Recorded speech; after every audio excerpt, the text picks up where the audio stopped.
Shalom. First and foremost, giving all praise, glory, and honor be to Yahweh Ba'Shem, Yahweh Shai, Ba'Shem, Rakah HaKodash, and double honors to the apostles and elders of Great Millstone, better known as GMS who rule well. Peace and salutations unto the hopeful elect, the tabernacle of David, starting with the 144,000 and the rest of the men, women, and children out of the 12 tribes whom Yahweh Ba'Shem, Yahweh Shai will ultimately have mercy upon. I'm your brother Matazabath, residing from the branch of the Great Millstone here in Melbourne, Australia. All right. And just quickly doing a response to this, this individual here, as she gives her testimony as to why she decided to leave what she deems as leaving Hebrew Israelism. Now, as you can see here, this is part 2 because part 1 video was just her going into how she started off in a Christian church. Prior to being in a Christian church, she was actually doing witchcraft. All right. And basically coming into part 2 of the video, she speaks about the Israelite group that she was a part of, which I did a lesson on about a week or two ago, dealing with the gathering of Christ Church. And so what I'm going to do is I'm going to allow for her to speak on this. And she's done about, I think, up to about a 10-part series. All right. But I was only able to catch part 2, which I felt through the spirit was just, good enough to do a lesson on and to show you how, as the scripture says, let's start off with that if we can. All right. Let me just type it in. All right. 2 Timothy 3. All right. And 6, it says, for of this sort are they which creep into houses and lead captive silly women, laden with sins, led away with diverse lust, ever learning and never able to come to the knowledge of the truth. All right. Because you're going to have, as it says here, all right, in the last days, all right, as these perilous times shall come, all right, you're going to have men that is going to be lovers of themselves, man. All right. And you have dudes out here in these different camps, OK, that are bucking up against not teaching the true names of Yahweh Ba'Shem, Yahweh Shai. They're coming with some other doctrine, all right, saying that you can't be with multiple women, all right. Then they come on the doctrine of blaspheming the Holy Spirit, all right, talking about John the Baptist wasn't in the truth, all right, and then appealing to the so-called black woman, all right, which a lot of these camps, majority of the money that they make really comes from, when you look at it, the women, because majority of the women are mostly in these congregations. All right. And so, the woman, as the scripture says in Job, let's get that real quick. Job 39:17, it says, because the Most High hath deprived her of wisdom, neither hath he imparted to her understanding. That's why the scriptures label the woman as the weaker vessel. OK, silly women leadeth captive. OK, because it's easy for them to latch on to something that they have no understanding of.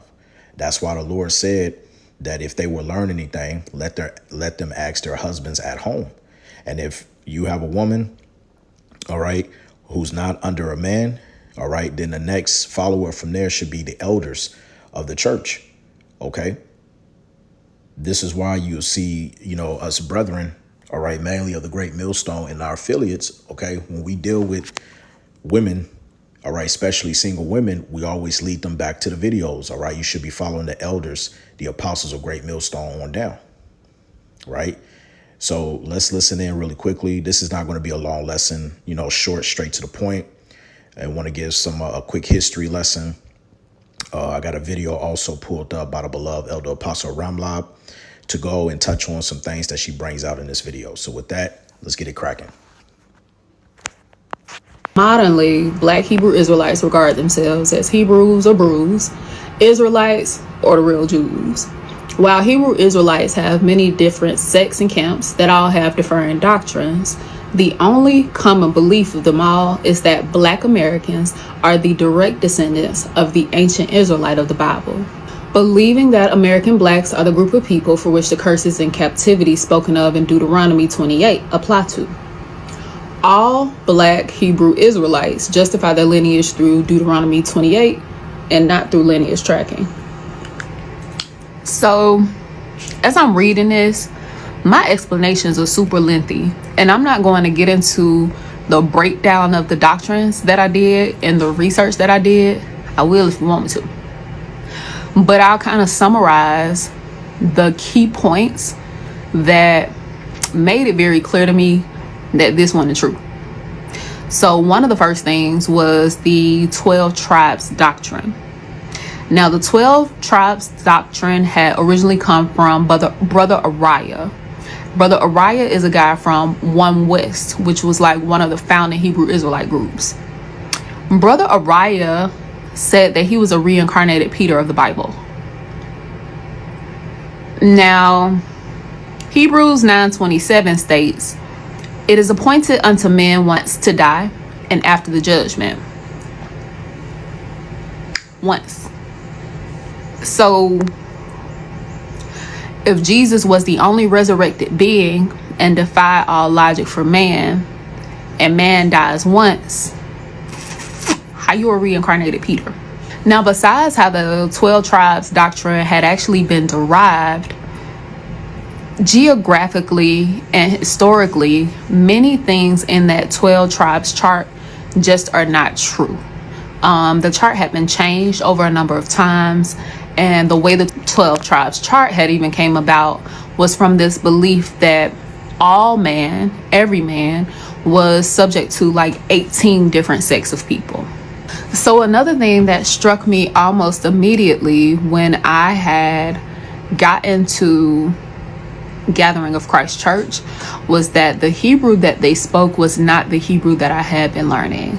I had tasked myself with learning Hebrew shortly after getting saved, and had started to kind of get my footing in Hebrew. I knew a few greetings, I knew a few words, and I was able to kind of walk myself a little bit through Hebrew. It was because I felt like it was going to be native tongue, I took to it very seriously and took to it pretty easily. Now, the Hebrew that they spoke in Gathering of Christ Church was not the Hebrew that I had been studying. Now, what they spoke was Lashawan Kadash. It's a mispronunciation of Lashon Kadesh. They called it Lashawan Kadash.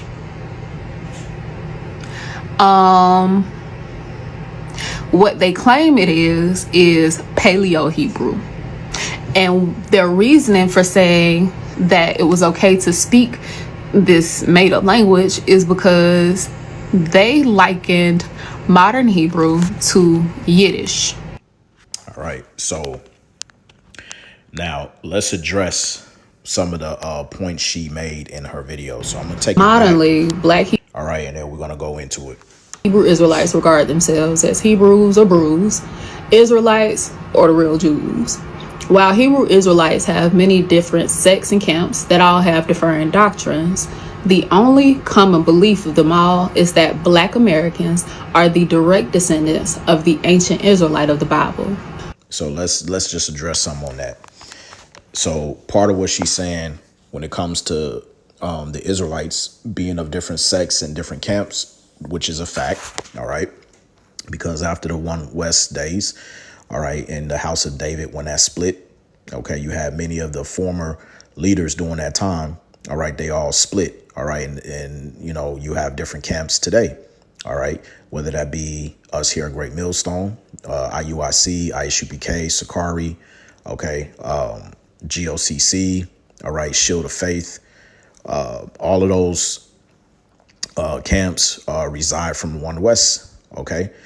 And yes, we all have different doctrines, all right? But the camp, all right, and I say this with all humbleness and readiness of mind, all right, through the spirit and power of Yahweh Bashem Yahushai, the number one camp who Yahweh Bashem Yahushai ultimately is dealing with, all right, through the spirit is Great Millstone, all right?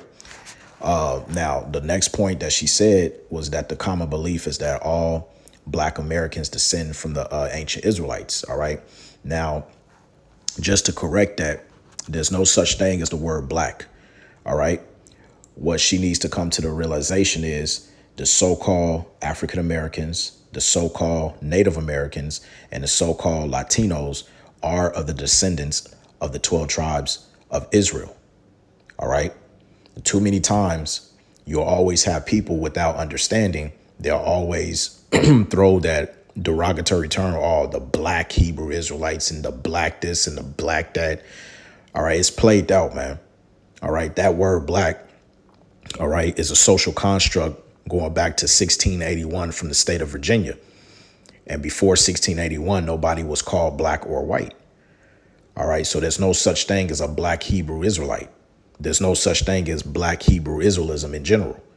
All right. It's just Hebrew Israelites. That's it, man. All right. That's all it is. Let's continue. Believing that American blacks are the group of people for which the curses and captivity spoken of in Deuteronomy 28 apply to. All black Hebrew Israelites justify their lineage through Deuteronomy 28 and not through lineage tracking. All right, let's address that. Because you'll have people that'll say, well, why not through lineage tracking? Well, let's get a precept. All right. And I believe it's in Titus. All right. Let's see here. Titus 1 and let me see, or I think it's Titus 2. Just bear with me, Salakia. Is it Titus? Let me see here. Let me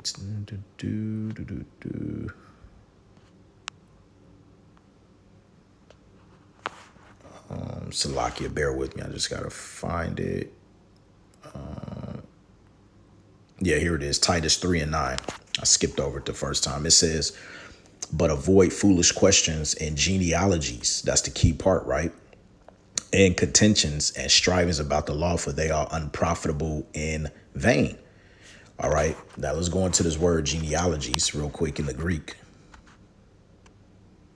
All right. And let's see if it wants to work today. Because it was working just fine. But the moment I go press screen record to record a video, and then Satan wants to start intervening. You see? All right, let's see. Let's try it again. All right. The water Yahweh Bashem Yahweh Shai. All right. So put it on reverse. All right. So let's check out genealogy. Just pull that up real quick.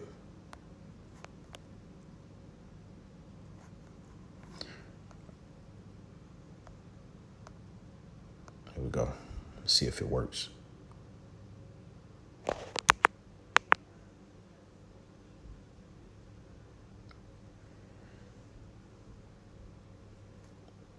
All right. For some reason, the sound doesn't even want to work. So you see how Satan do. But anyway, outline of biblical usage. It says a genealogy, a record of descent or lineage.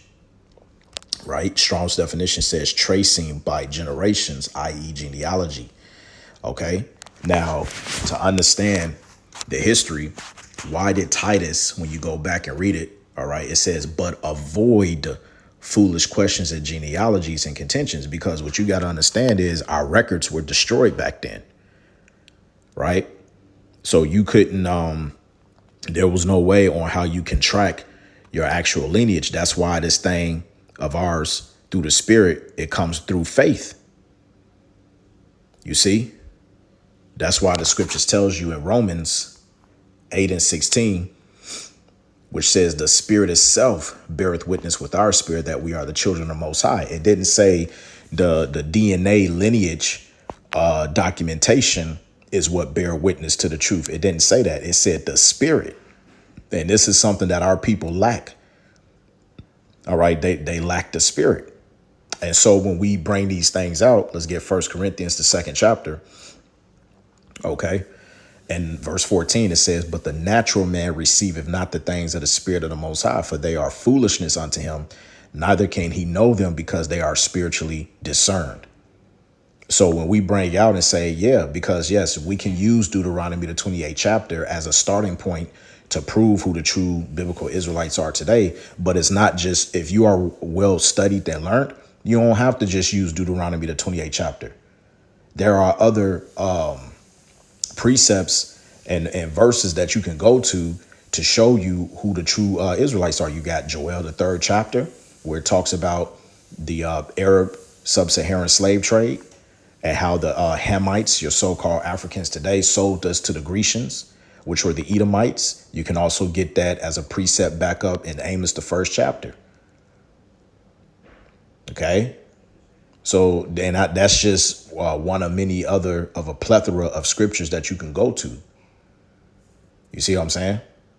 So Deuteronomy, the 28th chapter, although, yes, that the curses is it's what gives the indication. All right. But that's not the end all be all. There are other precepts that you can go to. You see what I'm saying? So what she's saying, okay, you don't have a lineage tracker. You not the records were destroyed back then. Okay. They got destroyed. And that's the reason why we don't base it upon your lineage. I know there's another, let's go back to that. Let me see here. Let me see.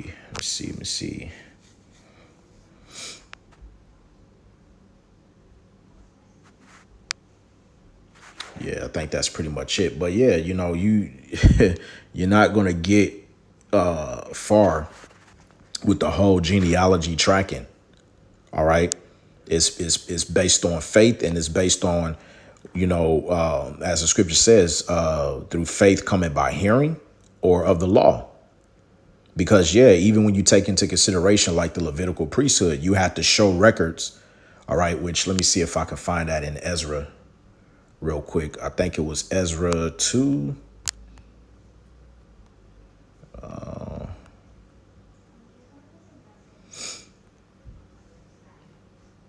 Give you an example. This is Ezra 2:59. And these were they which went up from Telmelah to Harsa, Sherub, Adon, and Immer, but they could not show their father's house and their seed, whether they were of Israel. You see that? They needed the records back then, because you have to show your father's house. You have to show your lineage, your descendant. Okay.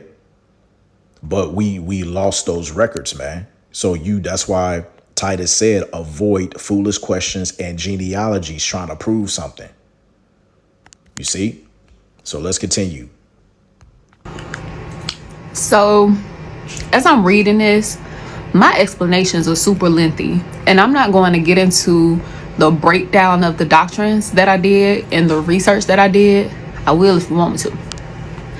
But I'll kind of summarize the key points that made it very clear to me that this wasn't true. So one of the first things was the 12 tribes doctrine. Now, the 12 tribes doctrine had originally come from Brother Uriah. Brother Uriah is a guy from One West, which was like one of the founding Hebrew Israelite groups. Brother Uriah. Salakia. So let's correct her on that. All right. The name is not Brother Uriah. The name is High Priest Uriah. Okay. High Priest Uriah was the guy that came up. All right. Or the beloved elder. High Priest Uriah is the gentleman who Yahweh Bashem Yahushua put the spirit on to bring out the 12 tribes chart, pursuing to Ezekiel, the 37th chapter. Now, High Priest Uriah is the beloved elder in the red. All right. And next to him is King Masha. All right.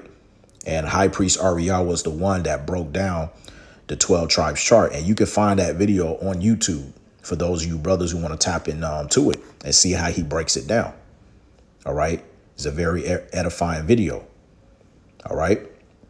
And so he broke it down to the T, and it actually aligns with biblical prophecy, as the scripture says in Isaiah 8:20, to the law and to the testimony. If they speak not according to this word, it is because there's no light in them. All right. And so a lot of people get tripped up, because here's the thing. All right. When you tap into the 12 tribes chart, a lot of people, they don't understand that the bulk of the 12 tribes will be in the Americas. That's why when you read Ezekiel, the 37th chapter, it starts off by saying, verse 1, the hand of Yahweh was upon me and carried me out in the spirit of Yahweh and set me down in the midst of the valley, which was full of bones. The Ezekiel was speaking in the spirit here. All right. And this prophecy was pertaining to Israelites that were in the valley. The valley represents that low land. It represents America, because when you understand prophecy, all right, let's get Micah 4:10. I bring this out all the time, which says what? Be in pain and labor to bring forth, O daughter of Zion, like a woman in travail. For now shalt thou go forth out of the city, Jerusalem, and thou shalt dwell in the field. All right, we went into Africa. And thou shalt go even to Babylon. We was carried over to America via way of ships, going back to Deuteronomy, the 28th chapter. There shalt thou be delivered. There Yahweh shall redeem them from the hand of thy enemies. But upon being in Babylon, the great America, all right, there was a point that 350 years, okay, we were pretty much shut down. We didn't know who we were as a people, all right.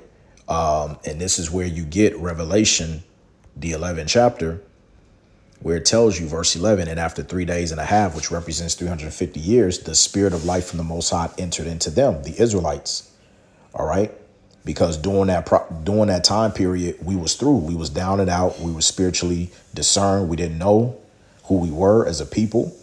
OK. We were being called proverbs and bywords. All right. As thus said the curses in Deuteronomy, the 28th chapter. All right. So in that valley, all right, the dry bones, the spirit entered into us. That's why when you go back to Ezekiel, all right, the 37th chapter,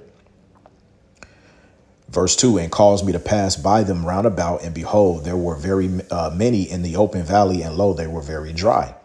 And he said unto me, Son of man, can these bones live? And I answer, O Yahweh, thou knowest. And again he said unto me, prophesy upon these bones, and say unto them, O ye dry bones, hear the word of Yahweh. Thus saith Yahweh unto these bones, behold, I will cause breath to enter into you, and ye shall live. You see what I'm saying? So that breath, all right, entered into them after 3.5 days. Okay. And of course, they don't have it. They didn't put it in this. But if I go back to Revelation, let me see. Let me do this real quick. There you go.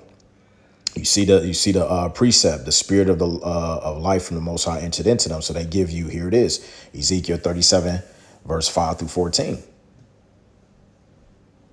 That's the breakdown. You see, precept must be upon precept, line upon line, here a little and there a little. And so when you continue to read in Ezekiel, all right, it talks about take 2 sticks, all right. The reunion of Judah, southern kingdom, and Israel, northern kingdom. All right. And then once you go through this, the sticks represents the chart of what we have today.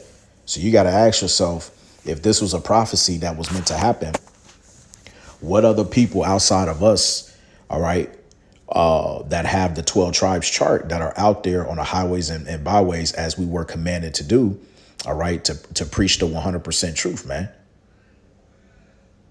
You see what I'm saying?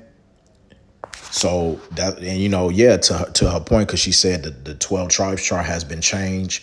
All right. And yeah, like I did a video a week ago showcasing that IUIC and GOCC, they updated the chart. All right.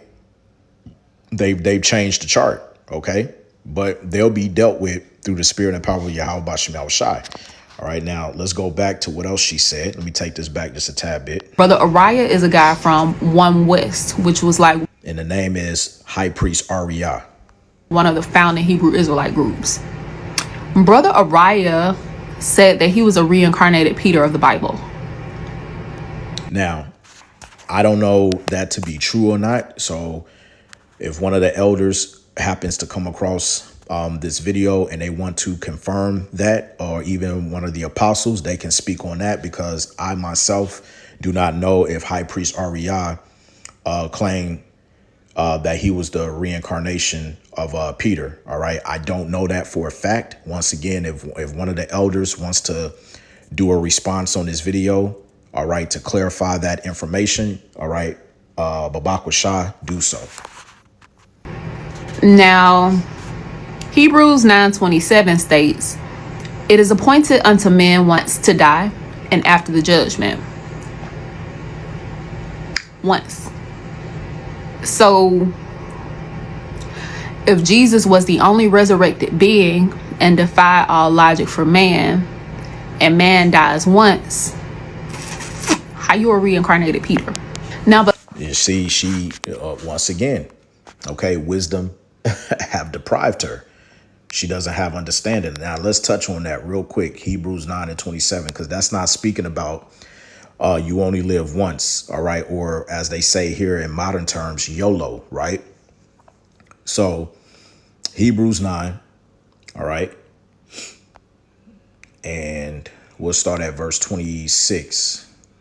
It says, actually, no, verse 24. It says, "For Hamashiach is not enter into the holy places made with hands, which are the figures of the true, but into heaven itself, now to appear in the presence of the Most High for us. Nor yet that he should offer himself often," all right, "as the high priest entereth into the holy place every year with blood of others." That's where the point starts, because during the time when we were under the animal sacrificial part of the law, the high priest, they had to enter in every time. But it's saying here in context that Yahweh Shai didn't need to do that. He only need to give up himself once. All right. And so now, as it continues to explain onwards, verse 26, "For then must he often have suffered since the foundation of the world. But now once in the end of the world hath he appeared to put away sin by the sacrifice of himself." Right? Now here's where she got tripped up on, verse 27. "And as it is appointed unto men once to die, but after this, the judgment." All right. So Hamashiach was once offered to bear the sins of many, and unto them that look for him shall he appear the second time without sin unto salvation. All right. So she reads verse 27 as a means to say, see, men are supposed to die once, and that's it. And you have many people believe that you only live once, and then once you live, that's pretty much it. But the scriptures doesn't support that, right? Now let's see if they, because I believe, did they take this precept out? Let me see. They may have taken it out. If they did, because I remember they used to, I think they did take it out, man. Because they did a lot of updates on this app, right? Which, you know, it's cool. It doesn't matter.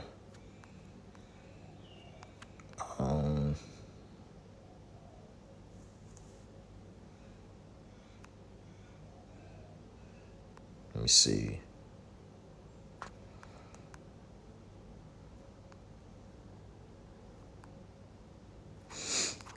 Hebrews. Yeah, I think they took it out. But anyway, so let's get the understanding on this. Now, let's go to Second Esdras.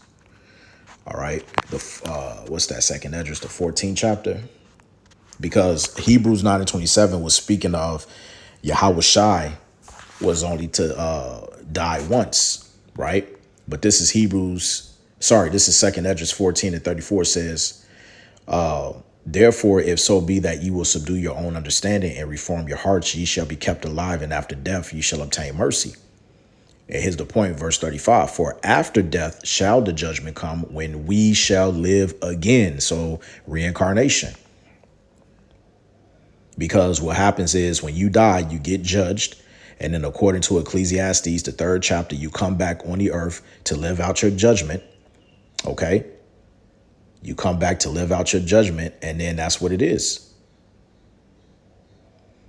You see, it even tells you in First Chronicles. Let me see if I can grab that, because I was meditating on that last night. Let me see. Bear with me. See if I can find it.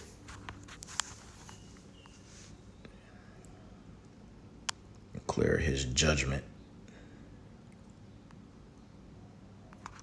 Let me see here. First Chronicles 16 and 14. Here it is. It says, He is Yahweh, our power. His judgments are in all the earth. All right. Showing you, which also cuts Christianity that say that, you're going to die and you're going to go to hell and be judged in hell. Well, let me see if they put it in. No, they don't put it in. So his judgments are in all the earth. Right now, when you go to Ecclesiastes 3 and 15, it says, that which have been is now, and that which is to be hath already been, and the Most High requireth that which is past. And moreover, I saw under the sun the place of judgment. Now, we just read in First Chronicles 16, all right, and 14, that his judgments are in all the earth. Okay?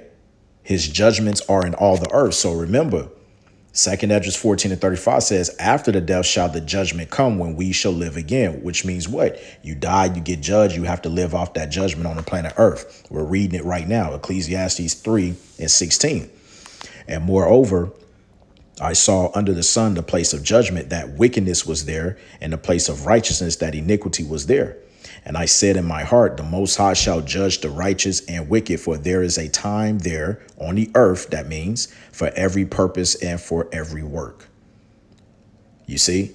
So Hebrews 9 and 27 wasn't merely talking about as it is appointed unto man once to die. That was speaking of Yahweh Shai. He came to die once, all right, for the sins of Israel, starting with the elect. All right. He didn't need to come and be a continuous sacrifice like what the high priest, the Levitical high priest, had to do year in and year out. That's all it was talking about, man. All right. So we got that understanding. Besides how the 12 tribes doctrine had actually been derived, geographically and historically, many things in that 12 tribes chart just are not true. And don't get it twisted. Remember, she's under GOCC, the Gathering of Christ Church. So their 12 tribes chart is all over the place. All right. They, like, for instance, they say that the Pacific Islanders are of the tribe of Naphtali, which is incorrect. Right. So yeah, I just had to throw that out there because I don't know if she's seen this, the 12 tribes chart that we here at Great Millstone goes by. I can't speak on that. So I just wanted to throw that in there.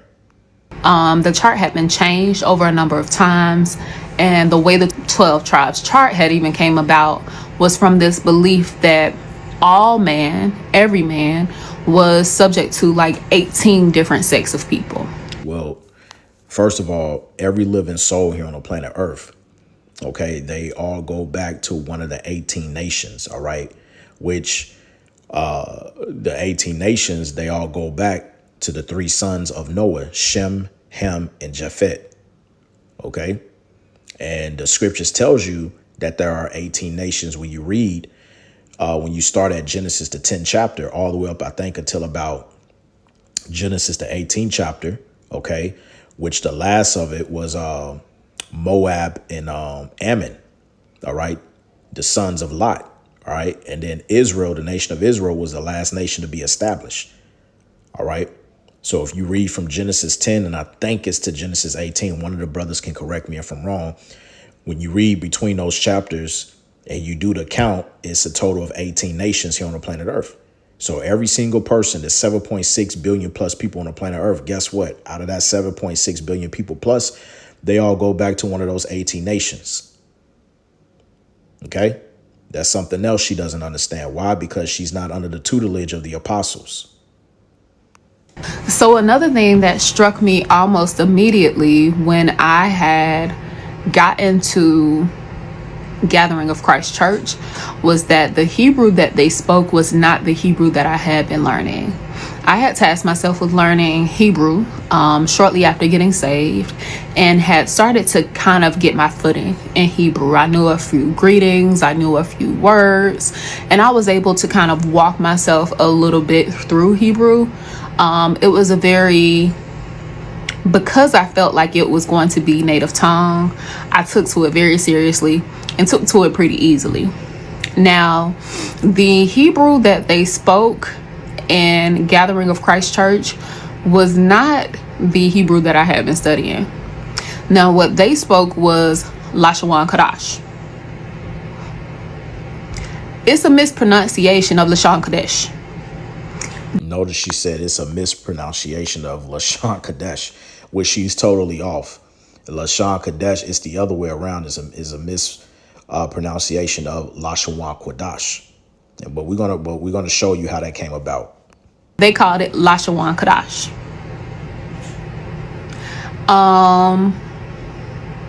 What they claim it is Paleo Hebrew. And their reasoning for saying that it was okay to speak this made up language is because they likened modern Hebrew to Yiddish. Now, if she had any sense of intelligence to learn how to look these things up, when you look up Yiddish, it clearly tells you, which let's do right now, right? So if we look up Yiddish,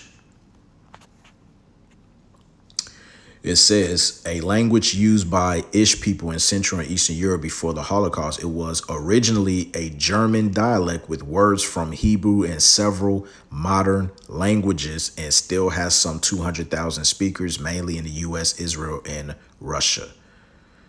Right? Yiddish down here says historically Judeo-German is a West Germanic language historically spoken by Ashkenazi Jews. It originated the 9th century Central Europe. It provided the nascent Ashkenazi community with a vernacular based on High German fused with many elements taken from Hebrew and some extent to Aramaic. Now, why is this important? Keep in mind it said it originated in 9th century Central Europe. Pay attention to the time, because during that time period, you had the Khazarian Empire between the 7th and 10th century, when they established themselves by converting to Judaism. Right? Now, to prove what I'm saying, let me see if I have it up here. Let me see. Salakia, bear with me real quickly. I think I took it down. If I did, it's all good. Nah, here it is. The water Yahweh Bashamal Shah. All right. Now,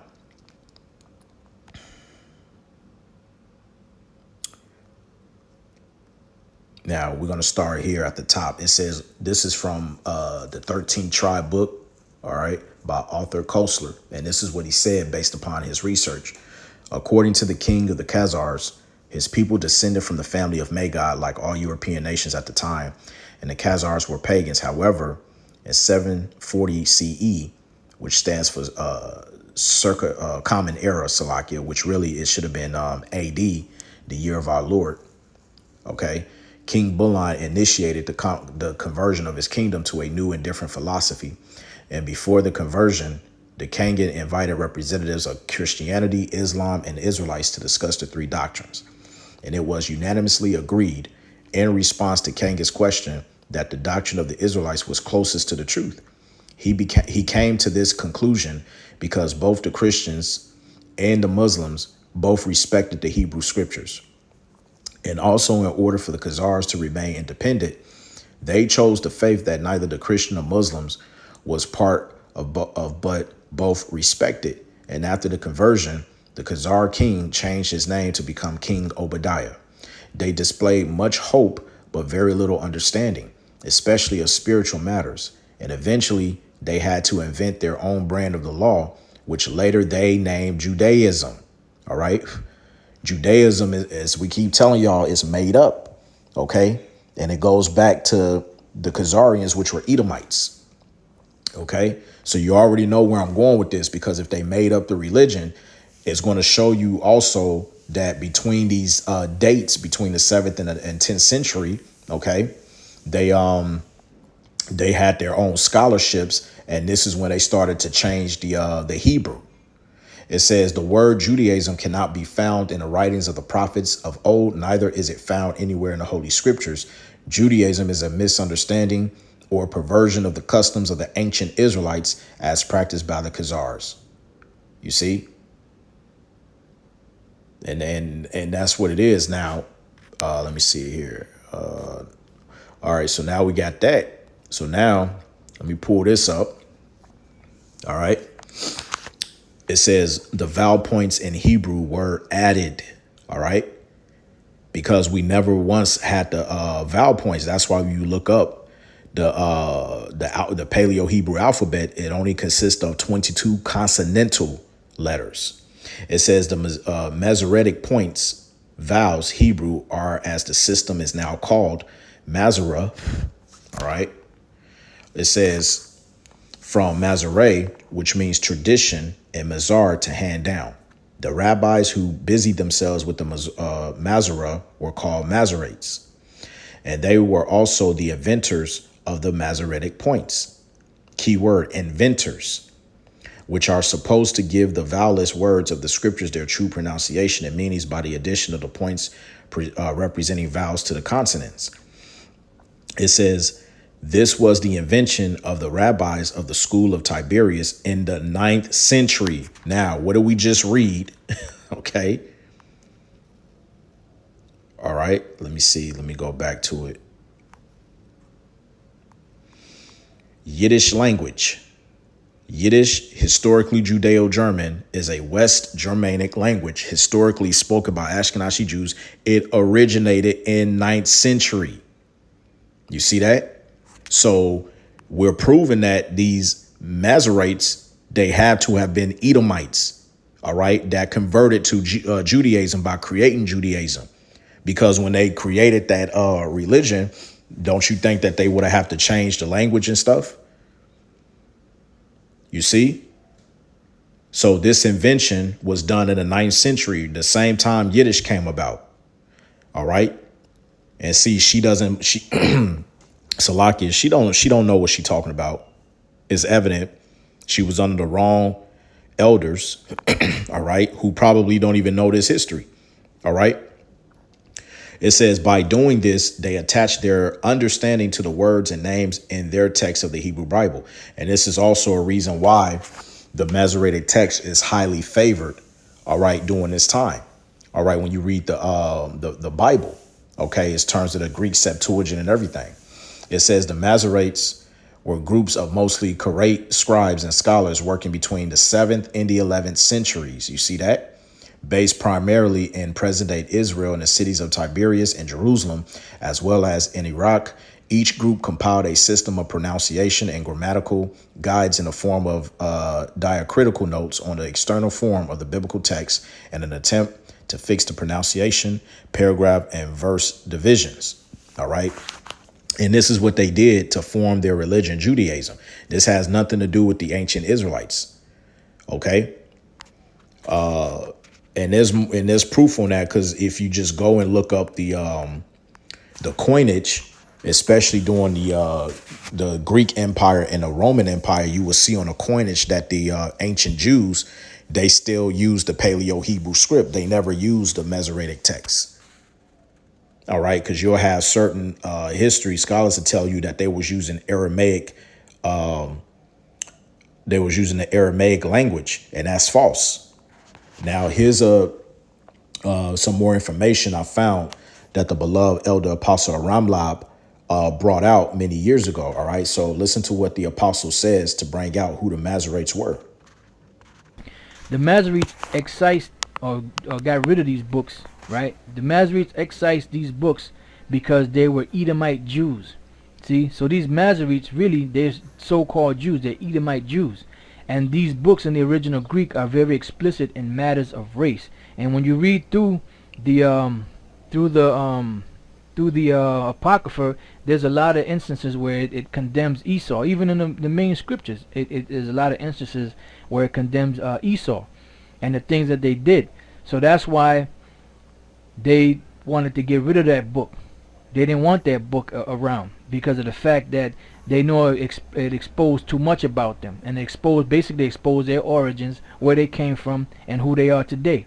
If you can, if the Lord, the Spirit of the Lord is with you to connect those dots. It says the Edomite Jews obviously wanted to suppress this information because it shows clearly and factually that they are usurpers impersonating the descendants of Abraham, Isaac, and Jacob. Thus, every one of these books and every scripture contained in the Greek Septuagint is detrimental to the Edomite Talmudic Jews. So that's who these devils are. They're the Edomite Talmudic Jews. And there you go. All right. And you can pause this video and take a screenshot so you can add that to your to your list of study notes. All right. And so that's who the Masoretes were. And so what she doesn't understand is that the Lashawan Quadash is the real pronunciation, which Lashawan means holy. Quadash, all right, Lashawan Quadash, it just means holy tongue. Quadash is holy, Lashawan is tongue. Salaki, I had it backwards. All right. So you have Lashawan Quadash, the holy tongue, man. All right. But let's get ready to close out. All right. Let's get I don't know what's going on with the Blue Letter Bible, but it's tripping. Let's get Proverbs 9. All right. And all right, Proverbs 9 and 13, it says, a foolish woman is clamorous. She is simple and knoweth nothing. All right. And that's, not all, but that's majority of a lot of women. All right. Who are, like the beloved elder apostle Tahar and apostle Rakar always says, if you're going to get with a woman, it's best you get with a woman who's not in the truth. Because a lot of these women, even myself, I'm starting to see that a lot of these women who are claiming to be in the truth, they just is more bugged out than ever, man. OK, they just is more bugged out than ever. All right. And we'll finish this off, too, to get some more edification on proving that the Lashawan Quadash is the real language. This is Isaiah 19 and 18, which is a prophecy that will happen. It says, in that day shall 5 cities in the land of Egypt speak the language of Canaan. It didn't say that we was going to speak Yiddish. And swear to Yahweh of hosts, one shall be called the city of destruction. Now, to show you that this is not speaking of actual Egypt, it's speaking of spiritual Egypt pertaining to Revelation, the 11th chapter, which spiritual Egypt is what? America. Because at the end of this verse, it says the city of destruction. What city is going to be destroyed? OK, Babylon the Great, which is America. So in America, OK, 5 cities in America shall speak the language of Canaan. Now, we know One West started in New York. OK. And then after that, it's spread. You have when Great Millstone came on the internet in 2007. Right. It started to blow up. All right. So, brothers started coming in and then it started to fluctuate. Then you had from my knowledge, you had Chicago, the brothers out there in Chicago, which had like over 120 plus members at one time. All right. They had to branch off in different groups. And then you had L.A. L.A. was a big Great Millstone camp. OK. And other cities, man. OK. And this is proof that, we're fulfilling that prophecy. We're speaking the language of Canaan. OK, because Paleo Hebrew, the word paleo means ancient. OK, which Paleo Hebrew goes back to the prototype Phoenician alphabet, which the Canaanites spoke. Even I'll do you one even better to show you that it's the real language. When you look up Lebanon, OK, ancient language. I can't spell today. All right. It says in ancient Lebanon, the indigenous language was Phoenician. Right. Now, when you go to images. OK. Here it is right here. Phoenician alphabet, which is the Paleo Hebrew. So come on, man. A simple research. But see, hey, you once again, all right, you got to come up under the elders of Great Millstone, man. As simple as that. All right. So, that's pretty much all I got to say. If you brothers want to do a land back and bring out more edification, all right. Hey, all praise to Yahweh Bashem Yahushai. So with that, I'm gonna close off, and I want to say, giving all praise, glory, and honor be to Yahweh Bashem Yahushai, Bahashem Rakah HaKodash, and double honors to the beloved apostles and elders of Great Millstone, better known as GMS Ruel, and peace and salutations unto the hopeful elect, the tabernacle of David. And it's on to the next, Lord's will. Shalom.